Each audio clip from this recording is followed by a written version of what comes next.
ॐ शङ्खं चक्रं जलौकां दधदमृतघटं चारुदोर्भिश्चतुर्भिः सूक्ष्मस्वच्छातिहृद्यां शुक परिविलसन्मौलिमम्भोजनेत्रम् कालाम्भोदोज्ज्वलाङ्गं कटितटविलसच्चारुपीताम्बराढ्यम् वन्दे धन्वन्तरिं तं निखिलगदवनप्रौढदावाग्नि। और युवा यशस्वी मुख्यमंत्री माननीय श्री शिवराज सिंह जी चौहान अपने उद्बोधन से हमें लाभान्वित करें।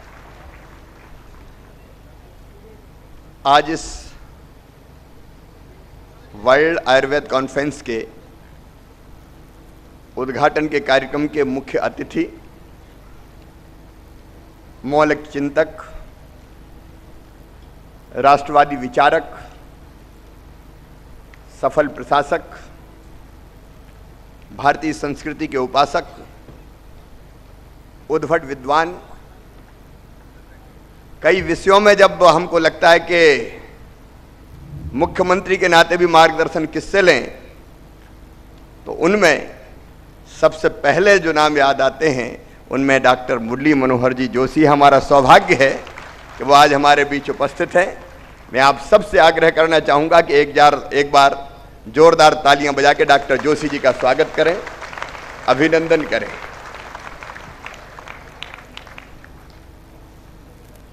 मेरे मंत्रिमंडल के साथीगण, विज्ञान और प्रौद्योगिकी मंत्री जिनका आज भाषण होने वाला था अभी, लेकिन हम लोगों ने मिलकर तय किया कि मुख्यमंत्री ही बोलेंगे, श्री कैलाश विजयवर्गीय जी, उनके विभाग ने काफ़ी योगदान दिया, विज्ञान और प्रौद्योगिकी ने, उनके अधिकारियों ने भी काफ़ी मेहनत की है। पीडब्ल्यूडी मिनिस्टर हमारे आदरणीय नागेंद्र सिंह जी।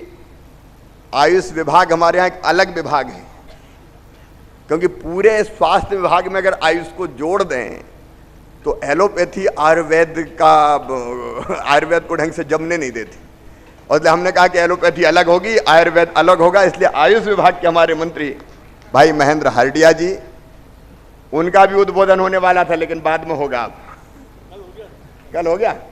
कल हो गया और एक सत्र में और हो जाएगा। उन्होंने काफ़ी परिश्रम किया है, उनकी पूरी टीम ने। बहन कृष्णा गौर जी जो हमारी महापौर हैं, लेकिन वास्तव में आज मैं जिनका स्वागत करना चाहता हूं, आपने एक नई दिशा में दिखाई है। आदरणीय पद्मश्री डॉक्टर विजय भाटकर जी, बहन गीता कृष्णन जी, डॉक्टर जी गीता कृष्णन जी, अब गीता से तो अर्थ तो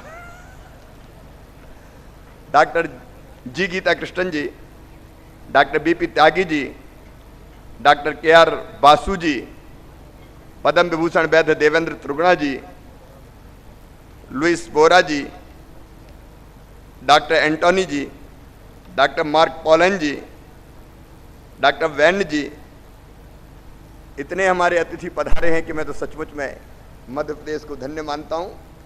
और इसलिए इस मंच पर विराजमान और मंच के नीचे बैठे हुए भी सभी आयुर्वेद और अलग अलग क्षेत्रों के विशेषज्ञगण, इस कॉन्फ्रेंस में भाग लेने आए हुए सभी बहनों और भाइयों, सबसे पहले मैं दोनों हाथ जोड़ के आप सबको प्रणाम करता हूं।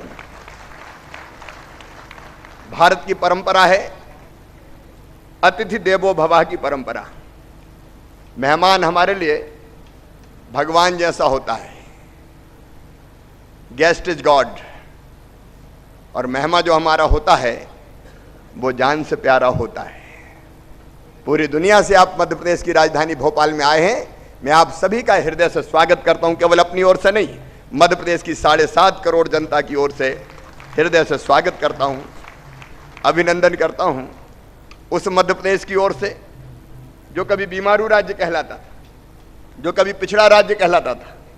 लेकिन आज मैं आप सबको ये विश्वास भी दिलाना चाहता हूं कि हम भारत के सबसे तेज गति से बढ़ने वाले राज्यों की कतार में आज आगे हैं।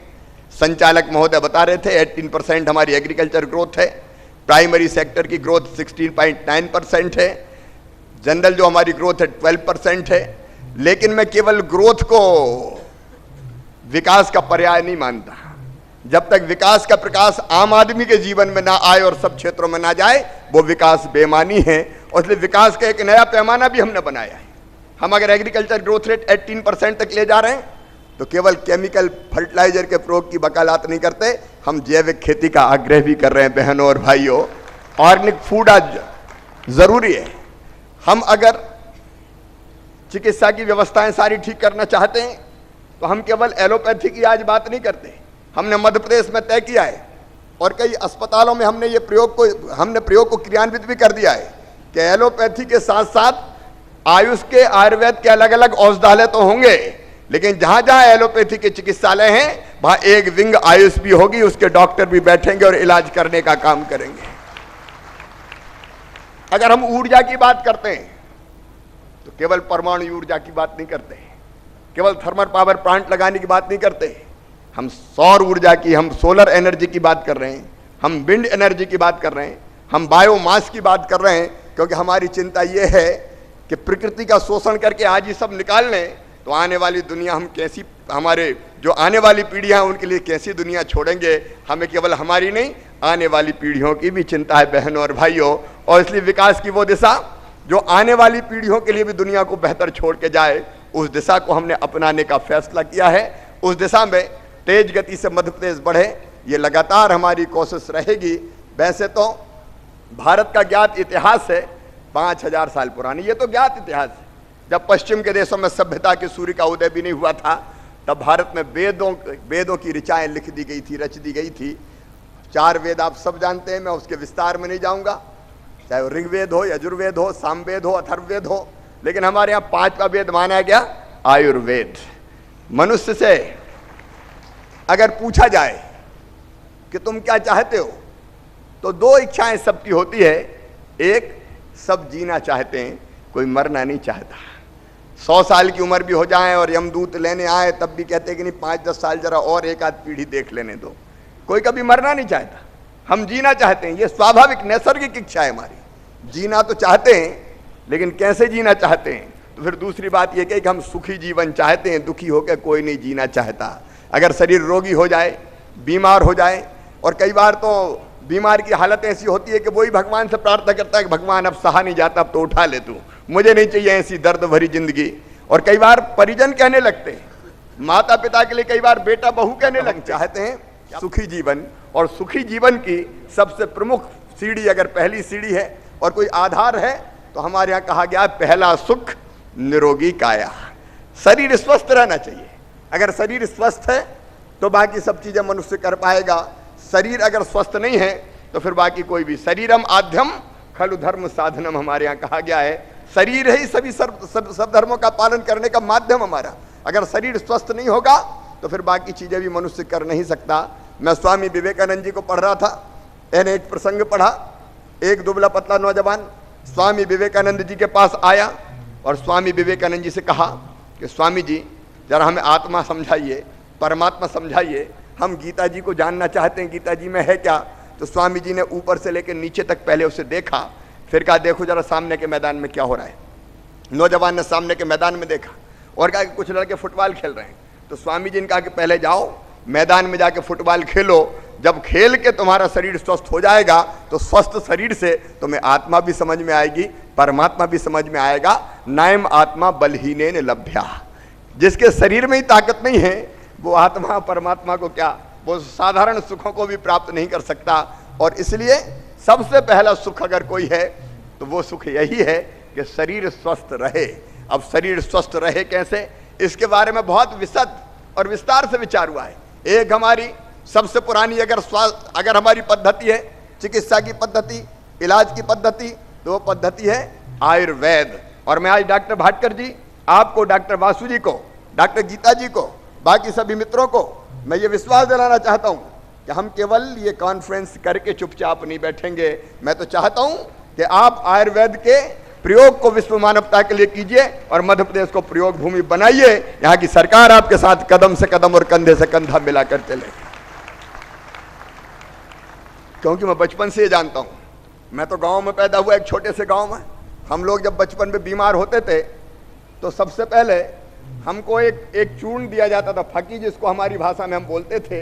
वो अनेकों औषधियों का मिश्रण करके हर घर में, भारत के गांव के हर घर में, मेरे गांव में 2-4 लोग जानकार होते थे जो कद्दू जैसा जिसको हम वो कहते हैं, वो होता था सफेद वाले गूदे वाला, उसमें पता नहीं कौन कौन सी दवाइयां डाल के बनाया करते थे और उसको डब्बों में या बोतलों में बंद करके रख देते थे। अगर जरा सी कोई परेशानी, सर्दी जुकाम बुखार हुआ तो कहा ये खा लो, चूरण खा लो, हमारे यहाँ फकी बोलते थे, वो खाते थे, भागते थे और लोग ठीक हो जाते थे। कहीं भर्ती नहीं होते थे अस्पताल में जाके, उसकी आवश्यकता नहीं पड़ती थी। और कहीं कुछ हुआ तो गाँव में ही, मैं गाँव के बाहर की बात नहीं कर रहा, कुछ वैद्य हुआ करते थे जो नाड़ी जानते थे, नाड़ी वैद्य, वो बहुत बड़े डॉक्टर नहीं हुआ करते थे, लेकिन पहले लोग बाहर नहीं जाते थे, पहले उनको बुलाते थे कि दादाजी को बुला लो, वो नाड़ी देखते थे और नाड़ी देख के तय कर देते थे कि फलाना चूर्ण देना है, फलानी दवाई देना है। कोई पुड़िया देते थे, पुड़िया को निकालो आप और शहद मिलाओ और चाट जाओ। कई बार तो ये इच्छा होती थी कि ये 2 टाइम का है, को 4-5 टाइम खिलाए तो ज्यादा अच्छा है, इतना स्वादिष्ट वो लगती थी। अलग अलग तरह के कई तरह, और ऐसे प्रसिद्ध वैद्य अगर और ज्यादा बीमार हो जाते थे तो मुझे याद है, मैं सीहोर जिले का रहने वाला, होशंगाबाद नर्मदा जी के पल्ले पार था, आरी में एक वैद्य जी थे, वो बैल घोड़ा गाड़ी में बिठा के ले आते थे, वो आते थे, देखते थे नाड़ी और तुरंत दवाइयां लिख देते थे, वो बना के देते थे, कई बार तो कूट के देते थे, ये तैयार करो, ये ले आओ, और पुड़िया बना के दे देते थे। बड़ी सरल और आदर्श चिकित्सा पद्धति थी हमारी। हमने मध्य प्रदेश में ही कई ऐसे प्रसिद्ध वैद्य देखे, या इंदौर के मित्र होंगे, डॉक्टर रामनारायण शास्त्री जी का नाम कौन नहीं जानता। मेरे पिताजी का इलाज जीवन भर डॉक्टर रामनारायण शास्त्री, वैद्य रामनारायण शास्त्री जी ने किया, और इतनी स्वादिष्ट चूर्ण देते थे, सब्जी में डाल के खा जाओ, दवाई को कुनैन की तरह कड़वी दवाई निकलने की जरूरत नहीं थी, सब्जी में डाल लो, दाल में डाल लो, दही में डाल के खा जाओ, तो स्वाद भी अलग आता था और निरोग भी व्यक्ति हो जाता था। यह हमारी पद्धति, आयुर्वेद की पद्धति, उसमें पंचकर्म से लेकर बाकी सब चीजें सम्मिलित है। और आयुर्वेद की सबसे बड़ी विशेषता, आयुर्वेद जो रोग का मूल कारण है उसका निदान करता है आयुर्वेद, जड़ से रोग जाए। वास्तव में रोग का कारण क्या है वो तो देखो। मैं एलोपैथी का विरोधी नहीं हूं, मैं ये नहीं कहता कि एलोपैथी होनी नहीं चाहिए, लेकिन कई तरह की कठिनाइयां होती है, वो कहने में मुझे कोई संकोच नहीं है। आज के लिए हम लोगों से कहा जाता है कि साल में एक बार तो सबको अपना मेडिकल चेकअप कराना चाहिए, स्वास्थ्य परीक्षण कराना चाहिए। अब हम लोग चूंकि चीफ मिनिस्टर हैं तो लगता है कि साल में एक बार करा लें, कहीं कुछ है तो नहीं। तो हम एक बार चले गए चेकअप कराने पूरे शरीर का। अब उन्हें चेकअप किया, आंख भी देखी, किसी ने चेस्ट देखा, किसी ने किडनी और फलाना ढिमका, अल्ट्रासाउंड और कौन कौन से साउंड है, सोनोग्राफी, मोनोग्राफी, सारे टेस्ट कर डाले।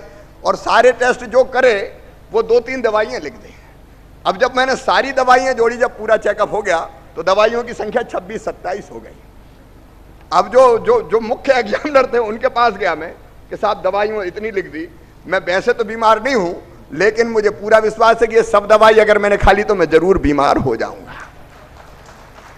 मैंने पूछा इनमें से कोई एक नहीं बता सकते? नहीं कह रहे साहब, यहाँ तो अलग अलग है। अगर पेट में दर्द है तो उसका डॉक्टर अलग है, अगर सीने में दर्द है तो उसका डॉक्टर अलग है, अगर गले में सर्दी जुकाम और कोई और परेशानी है तो आपको ENT वाला अलग मिलेगा। अलग अलग विशेषज्ञ, एक दूसरे का कोई लिंक नहीं, कोई संबंध नहीं। और इसलिए अगर एलोपैथी विचार करती है तो टुकड़ों में विचार करती है। ये लक्षण है, ये दवाई खा लो, आंख दुख रही है, आंख ठीक हो जाएगी, लेकिन आंख ठीक करके पता चला नाक दुखने लगी उस दवाई के कारण, वो मूल में शामिल नहीं था। और इसलिए एलोपैथी करती है टुकड़ों में विचार, उसके कारण जो साइड इफेक्ट होते हैं, मैं नहीं कह रहा, डॉक्टर भाटकर जी जैसे साइंटिस्ट हैं बैठे हुए, अनेकों विद्वान ऐसे बैठे हुए, कई प्रयोगों से यह सिद्ध हुआ है कि उसके साइड इफेक्ट कई बार इतने खतरनाक होते हैं कि जिंदगी और भी कठिन हो जाती है बहनों और भाइयों। और इसलिए एलोपैथी समाधान नहीं है, मूल कारण। हाँ, सर्जरी में एलोपैथी ने जो किया वो चमत्कार किया है, उसको हम स्वीकार करते हैं। लेकिन आज डॉक्टर जोशी जी मुझसे कह रहे थे कि सर्जरी में एलोपैथी ने जो किया है वो निश्चित तौर पर उसको हम स्वीकार करते हैं, लेकिन उसके बाद जो हीलिंग की प्रक्रिया है उसमें ऐसी दवाइयां देते हैं कि वो हीलिंग के लिए जो दवाइयां लेते हैं वो कई बार और जिंदगी को कठिन बना देती है। इसलिए हीलिंग को ठीक करने के लिए फिर आयुर्वेद का सहारा लेना चाहिए। जहां तक जिस पैथी की उपयोगिता है उसका हम सहारा लें, लेकिन अगर रोग का संपूर्ण निदान करना है तो मैं आज दावे के साथ कह सकता हूं इस मंच से कि आयुर्वेद से बेहतर मित्रों कोई नहीं है, आयुर्वेद से बेहतर कुछ नहीं है। आयुर्वेद के साथ साथ योग भी जुड़ा। देखिए, आयुर्वेद पहली चीज जो कहता है, मैंने पढ़ा था कहीं, पहली चीज तो यह है कि रोग उत्पन्न ही ना हो। जीवन आपका ऐसा होना चाहिए, युक्त आहार विहारस्य वाली बात, कि रोग उत्पन्न ही नहीं हो। आयुर्वेद में एक बात कही गई है कि स्वस्थ रहना है तो भोजन कैसा करना चाहिए, तो 3 चीजें उन्होंने कही। एक तो उन्होंने कही हित भूख, फिर दूसरी बात कही मित भूख, और तीसरी बात कही ऋतु भूख। हित भूख का मतलब यह है कि जो शरीर के लिए हितकारी हो वही खाओ, शरीर को जो उपयोगी हो वो खाओ। अब पता चला हम निकले घर से और गए दुकान पे, होटल पे, कचौड़ी लगा दो, पकोड़े लगा दो, समोसे लगा दो, कहीं चाट दे दो, आलू की टिकिया दे दो। अच्छा थोड़ा बहुत खाए तो कोई दिक्कत नहीं है, लेकिन जब इतना खा ले कि वो भोजन ही विष बन जाए। एक और मुझे डॉक्टर जोशी जी भी यहाँ बैठे हुए हैं, वो भी प्रेरणा देते, लेकिन अडवाणी जी ने एक बार मुझे कही, बहुत कम खा रहे थे वो, 1 आध रोटी उनने खाई, तो मैंने कहा साहब ये 1 आध रोटी खाते हैं आप, इससे क्या होता है? तो उनका देखो भगवान ने शरीर में भोजन की जो मात्रा है, कंजम्पशन है, वो तय करके रखा है, उसकी सीमा उतना ही खाना है। अगर वो खाना तुम्हें 25 साल में खाना तो 25 साल में खा के चले जाओ, और अगर 100 साल में खाना हो तो 100 साल जिंदे रह जाओ। मतलब इतना खाओ हित भूख, जो शरीर के लिए हितकारी हो। और मित भूख का मतलब यही है कि जो भूख है उससे थोड़ा कम खाओ। कई बार जो आग्रह हमारे यहाँ मेहमानों को हम करते हैं, और ले लो, एक और ले लो, आधी और ले लो, और ले खिला खिला के उनको उनकी हालत खराब कर देते हैं। का शरीर के लिए जो हितकारी हो वो खाओ, भूख से थोड़ा कम खाओ, ये आयुर्वेद कहता है। पेट भर के मत खाओ, थोड़ी बहुत जगह पानी के लिए, हवा के लिए, पाचन की क्रिया के लिए भी छोड़ो। और कई चीजें कहते हैं, जब भोजन करते समय बीच बीच में ज्यादा पानी मत पियो। कई लोग होते हैं कि फिर या तो भोजन के बीच में पीते हैं, या भोजन करने के बाद फिर 2-3 गिलास पानी डकार जाते हैं। अब उसके कारण कई तरह की समस्या पैदा होती है। और ऋतु भूख मतलब जो ऋतु में चीजें होती है वो खाओ। आज जाम का अगर सीजन है, आप अच्छे जाम खाइए, आम का सीजन आए आम खाइए, सब्जियां खाइए, जिस सीजन में जो पैदा हो। और इसलिए आयुर्वेद में कई चीजें ऐसी कही गई है कि जिनका अनुसरण अगर हम करें तो सचमुच में शरीर रोगी ही नहीं होगा। पहली चीज, शरीर में रोग पैदा ही ना हो, हम उसका करें, और अगर हो जाए तो फिर उसका निदान हम ढंग से करने की कोशिश करें। मैं इतना आप सबसे कहना चाहता हूं कि मध्य प्रदेश में हम बहुत सारे प्रयोग करेंगे। आज योग शिक्षा की बात सारी दुनिया में चल रही, मध्य प्रदेश में हमने तय किया कि हम बच्चों को यौन शिक्षा नहीं देंगे, हम बच्चों को देंगे तो योग की शिक्षा देने का काम करेंगे। योग की शिक्षा जो व्यक्ति को स्वस्थ बनाए, स्वस्थ रहना सिखाए। और इसलिए हमने सूर्य नमस्कार जब यहाँ प्रारंभ करवाया विवेकानंद जयंती के दिन, तो बड़ी हायतोबा मची। कई लोगों ने बहुत विरोध किया कि ये तो पता नहीं भगवाकरण कर रहे हैं शिक्षा का। अब हमने कहा सूर्य नमस्कार भगवाकरण कहां से हो गया भाई? अगर सूर्य नमस्कार करोगे, योगा करोगे तो शरीर स्वस्थ होगा, और शरीर स्वस्थ रहे ये सब धर्मों में कहा गया है बहनों और भाइयों। कौन ये कहता है कि बीमार रह के जियो? और इसलिए मनसा ये नहीं थी कि कोई भगवाकरण हो या बाकी करण हो। अच्छा कोई करण अच्छा है तो अच्छा है। हमने कहा कि योग की शिक्षा दी जानी चाहिए, योग की शिक्षा का हमने प्रयास किया। संस्कार की शिक्षा देनी चाहिए, हम कहा गीता जी की शिक्षा भी हम प्रारंभ करेंगे। गीता के साथ साथ बाकी धर्मों की जो अच्छी शिक्षा है वो भी प्रारंभ करेंगे, क्योंकि हमको सोचना पड़ेगा कि हम आने वाली पीढ़ियों का भविष्य कैसे बनाए। और इसलिए आयुर्वेद को भी हम प्राकृतिक चिकित्सा को बढ़ावा देना चाहते हैं, आयुर्वेद को हम बढ़ावा देना चाहते हैं। और मुझे खुशी है, खुशीलाल वैद्य जो हमारा आयुर्वेद अस्पताल है बहुत अच्छा चल रहा है, पंचकर्म जैसी क्रियाएं भी वहां बहुत बढ़िया हो रही है।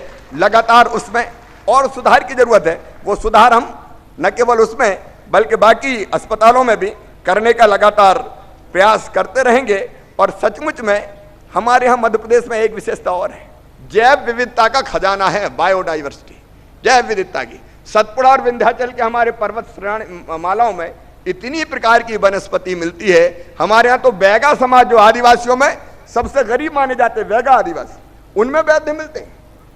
वो जाते हैं, कोई औषधि तोड़ के लाते हैं, कोई पत्ती तोड़ के लाएंगे और उससे इलाज करने का काम करते हैं। उनके पास ज्ञान का खजाना छिपा हुआ है, ज्ञान का भंडार छिपा हुआ है। और इसलिए मैं आप सबसे ये निवेदन भी करना चाहता हूं, जो परंपरागत चिकित्सा प्रणाली है अपनी, जिसके मास्टर कहिए जो पढ़े नहीं है, जो कॉलेज में नहीं गए, जो यूनिवर्सिटी में नहीं गए, लेकिन परंपरागत रूप से जो उन दवाइयों के गुणों को जानते हैं, डॉक्टर साहब उनको भी हमको बुलाना चाहिए, उनसे भी हमको चर्चा करना चाहिए, ताकि उनके अनुभव और ज्ञान का भी लाभ हम उठा सकें। ये अकेले भारत में नहीं, दूसरे दुनिया के देशों में भी हो सकते हैं। और इसलिए उन सबको खोजना चाहिए, निकालना चाहिए, उनके ज्ञान का हमको लाभ उठाने की कोशिश करना चाहिए। हाँ, ये बात अलग है कि हमने बाकी सारे प्रयास भी किए हैं, लोग स्वस्थ रहे, इसलिए हमने मुख्यमंत्री बाल हृदय योजना से लेके दीनदयाल अंत्योदय उपचार योजना तक हमने बनाई है। निःशुल्क दवाइयों के वितरण की हमने योजना शुरू की है। उन योजनाओं के विस्तार में मैं नहीं जाऊंगा, क्योंकि मध्य प्रदेश सरकार स्वास्थ्य को सबसे महत्वपूर्ण मानती है। हम लगातार उस दिशा में प्रयास करते जा रहे हैं। और जैसा कि डॉक्टर भाटकर जी कह रहे थे, राज्य आयुष रोग नियंत्रण कार्यक्रम हम बना रहे हैं। जो अनेकों रोग होते हैं, malaria, chikungunya, dengue, chicken pox, swine flu, अनेकों तरह के, उन सब का निदान हम आयुष के माध्यम से, आयुर्वेद के माध्यम से करेंगे। उसका एक व्यापक कार्यक्रम हमने बनाया है। 30 गांवों का हम समूह बनाएंगे और समूह को केंद्र बना के हम इस पद्धति से चिकित्सा की इलाज की व्यवस्था करेंगे। लेकिन उसमें आपके गाइडेंस की जरूरत है, आपके मार्गदर्शन की आवश्यकता है। और आप सब सोच विचार करके हमको जो गाइड करेंगे, मार्गदर्शन देंगे, उस पर हम चर्चा करके आगे बढ़ने का काम निश्चित तौर पर हमने करेंगे। मैं ये मानता हूं कि मध्य प्रदेश में जिस तरह की वनस्पतियां पाई जाती है, हमारे वनोपज संघ ने प्रयास किया है। हमने अपनी रसशाला बनाई है, वहां कई तरह की दवाइयां हम बनाने का काम करते हैं। हर साल यहाँ वनमेला लगता है, उसमें जितनी आयुर्वेदिक औषधियां हैं उनका प्रदर्शन किया जाता है, लोगों का उससे इलाज होता है। मध्य प्रदेश की धरती पर केवल हम वनों की उपज की बात नहीं कर रहे, हम औषधि खेती को हम बढ़ावा देने का काम कर रहे हैं। हम कोशिश कर रहे हैं कि एलोवेरा, उसकी खेती जनता जनार्दन करे, किसान अब कई जगह करने लगे। हल्दी की खेती करें, आंवले की खेती करें, उस खेती को भी हम बढ़ावा देने का काम कर रहे हैं। और यहाँ अभी हमने ग्लोबल इन्वेस्टर समिट की थी। मैं कहना चाहता हूँ, दूध पापेश्वर या बाकी कंपनियां यहाँ आई हो, मैं उनसे निवेदन करना चाहता हूँ, आप प्रयोग कीजिए, अनुसंधान कीजिए। वैद्यनाथ है, डाबर है, दूध पापेश्वर है, झंडू है, और भी कई तरह की ऐसी कंपनियां हैं जो आयुर्वेद औषधियां बनाने का काम करती है। वो अगर मध्य प्रदेश में आयुर्वेदिक औषधियों का निर्माण करना चाहती है तो उन्हें निमंत्रण है। हम बाकी सुविधाएं जो बाकी उद्योगों को देते हैं, आपको भी हम देने का काम करेंगे। आयुर्वेदिक दवाइयों के निर्माण के लिए गुणवत्तापूर्ण आयुर्वेदिक औषधियों का निर्माण हो मध्य प्रदेश में, इसके लिए आवश्यक कदम हम उठाने के लिए तैयार हैं। लेकिन उनको सेटअप करना, बनाना और कैसे आगे बढ़ना, ये तो हम आपसे ही इसके लिए हम लोग मार्गदर्शन लेने का काम करेंगे। मैं इतना कहना चाहता हूं, आज का जो सम्मेलन है, मैं मानता हूं मेरे लिए पंचायत है। मध्य प्रदेश में हमने एक अलग तरह की प्रणाली अपनाई है जन कल्याणकारी योजना या विकास की योजना लागू करने के लिए। कई बार कोई चीफ मिनिस्टर बन जाता है या मंत्री बन जाता है तो वो ये सोचता है कि जितना ज्ञान मुझे है उतना तो किसी को है ही नहीं। वो अपने आप को सबसे बड़ा विद्वान समझने लगता है। और कई बार IAS अफसर हमारे बैठे हैं, मेहनत खूब कर रहे हैं, लेकिन कई बार हम लोगों को ये बैठ के सेक्रेटरिएट में ये अहंकार हो जाता है कि हम तो सिलेक्टेड लोग हैं, कुछ जो हिंदुस्तान को चलाने के लिए बने हुए, हम इलेक्टेड है, केवल हम ही देश को चलाएंगे। लेकिन मैं कहना चाहता हूं, न इलेक्टेड से काम, न केवल इलेक्टेड से काम चलेगा, न केवल सिलेक्टेड से काम चलेगा, तब तक जब तक कि उस क्षेत्र के विशेषज्ञों को, एक्सपर्ट्स को बुला के उनसे हम सलाह मशवरा और विचार विमर्श नहीं करेंगे, तब तक हम अकेले नहीं बढ़ सकते। और इसलिए मध्य प्रदेश में हम समाज के जिस वर्ग के कल्याण की योजना बनाते हैं उसको उसकी पंचायत बुलाने का काम करते हैं। हमने किसानों के कल्याण की योजनाएं बनाई तो किसानों से पूछा, किसानों की पंचायत बुलाई, हजारों किसान आए। फिर फरवरी में एक किसान पंचायत होने वाली, हम किसानों से पूछते हैं बताओ खेती को फायदे का धंधा कैसे बनाए। मजदूरों के कल्याण की बात करनी, हमने मजदूरों को बुलाया।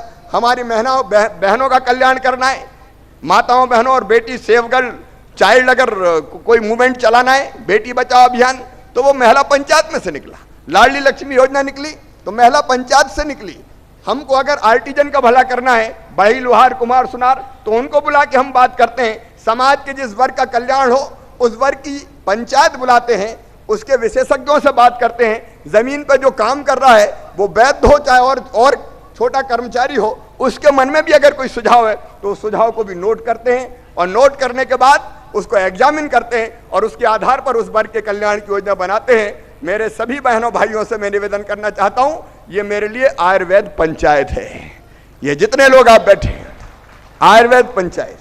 और इसलिए मैं आपको एश्योर करता हूं कि आप जो निष्कर्ष निकालेंगे 3 दिन की इस पंचायत से, उन निष्कर्षों के आधार पर फिर मध्य प्रदेश सरकार आयुर्वेद को आगे बढ़ाने की अपनी कार्य योजना बनाने का काम करेगी। और इसलिए आपका ये चिंतन, आपका ये विचार विमर्श व्यर्थ नहीं जाएगा। कम से कम मध्य प्रदेश में तो मैं व्यर्थ नहीं जाने दूंगा। जो सकारात्मक सुझाव आएंगे, जो क्रियान्वित किए जाने वाले सुझाव आएंगे, निश्चित तौर पर उनको क्रियान्वित करने की हम कार्य योजना बनाएंगे। योजना बना के उसको क्रियान्वित करने का काम करेंगे। इसलिए आइए हम सब मिलकर गंभीर चिंतन करें 3 दिन, और कैसे हम पीड़ित मानवता का कल्याण, क्योंकि बीमार से बड़ा दुखी कोई हो नहीं सकता, उसके कल्याण के लिए और कैसे कदम उठाएं। अंत में केवल एक बात मैं कहना चाहूंगा, जो आयुर्वेद के हमारे डॉक्टर्स हैं, चिकित्सक हैं, वैद्य हैं, BAMS करने के बाद उनको संकल्प लेना चाहिए कि वो आयुर्वेद पद्धति से ही जनता जनार्दन का इलाज करेंगे। कई बार हमने देखा कि या तो BAMS और आया कोई क्लिनिक पे तो निकाली उनने इंजेक्शन की दवाई और ठूस दी, अब एलोपैथी से इलाज करने लगते हैं। मैंने कहा भाई ये क्यों कर रहे हो? कहने लगे वो जनता का भरोसा ही ज्यादा है तो क्या करें, जब तक इंजेक्शन नहीं लगता जनता मानती नहीं गांव की कि हम ठीक हो पाएंगे। अब ये मनाना, ये माइंडसेट चेंज करना, ये हमारे लिए चुनौती तो है, लेकिन ये चुनौती स्वीकार के जनता की मानसिकता बनाने का काम भी हमारा है। बहनों और भाइयों, जो आयुर्वेद पद्धति को मानते हैं ठीक, जो उसमें अध्ययन कर रहे हैं, जो उसके चिकित्सक डॉक्टर हैं, वो आगे बढ़ें, खम्भ ठोंक के कहें कि समाज की मानसिकता को हम बदल के बताएंगे, इलाज केवल आयुर्वेदिक पद्धति से करेंगे और उससे रोग का निदान करेंगे और जनता का विश्वास जीतेंगे। और उस विश्वास जीतने के कारण आज नहीं तो कल जनता उठ के कहेगी कि सबसे अच्छी चिकित्सा की कोई पद्धति है जिसके कोई साइड इफेक्ट नहीं होते, तो वो केवल आयुर्वेद है, आयुर्वेद है और आयुर्वेद है। ये आपको करना पड़ेगा मित्रों। कई बार जो हमारे बच्चे पढ़ रहे हैं वो थोड़े निराश हो जाते हैं, जॉब, रोजगार चाहिए। अभी हमने पिछले दिनों कई रोजगार के अवसर क्रिएट करने का काम किया है। आयुष पद्धति के अंतर्गत हमने कई नए पदों का सृजन डॉक्टर्स के लिए भी किया है। हमने लगभग 600 संविदा आयुष चिकित्सकों की भर्ती की है, 200 कंपाउंडरों की भर्ती भी की है, कंपाउंडरों की भर्ती भी की है, लेकिन आगे लगातार करते रहेंगे। आप चिंता मत कीजिए, आप इस पद्धति को लोकप्रिय बनाते जाइए, हम भर्ती करते जाएंगे। और जैसा मैंने बताया कि हर अस्पताल के साथ आयुष का एक अलग विभाग धीरे धीरे हम खोलेंगे, ताकि आयुर्वेद पर विश्वास करने वाले वहां इलाज करवाएं और रोग मुक्त होकर जाएं और फिर आयुर्वेद का प्रचार करें। एक बार फिर मैं मध्य प्रदेश की जनता की ओर से आप सबका हृदय से स्वागत करता हूं, अभिनंदन करता हूं। महेंद्र जी, आप तो तीनों दिन यहाँ रहेंगे, कोई दिक्कत नहीं आनी चाहिए। थोड़ी सी दिक्कत अभी वक्ताओं को आ रही है, लाइट जरा ज़्यादा तीखी है और थोड़ी गर्मी भी यहाँ पैदा कर रही है, और इसलिए अगर उस गर्मी को शांत करने का निदान हो तो वो भी कीजिए, क्योंकि अगर आयोजकगण पंखा झलें तो फिर विचार विमर्श ठीक नहीं हो पाएगा। और इसलिए कोई दिक्कत ना हो, मध्य प्रदेश सरकार के आप सब मेहमान हैं, मध्य प्रदेश की जनता के मेहमान हैं। आप सबका मैं एक बार फिर हृदय से स्वागत करता हूं। विशेषकर दुनिया के बाकी देशों से जो मित्र आए हैं उनका स्वागत करता हूं, ये कहते हुए कि भारत वो देश है जिसने आज नहीं हजारों वर्षों पहले कहा कि सारी दुनिया एक परिवार है। अयम निजम परावेत्ति गणना लघु चेत साम उदार चरिता नाम तू वसुदैव कुटुंबकम। ये मेरा, ये तेरा, ये सोच छोटे मन वालों का होता है। जो विशाल हृदय के लोग होते हैं वो तो कहते हैं सारी दुनिया ही एक परिवार है। तो हमारे परिवार के लोग जो दुनिया भर से आए हैं उन सबका हृदय से स्वागत, अभिनंदन। सोच विचार कीजिए, निष्कर्ष निकालिए, हमें दीजिए और फिर साथ मिलकर आगे बढ़ेंगे। बहुत बहुत धन्यवाद।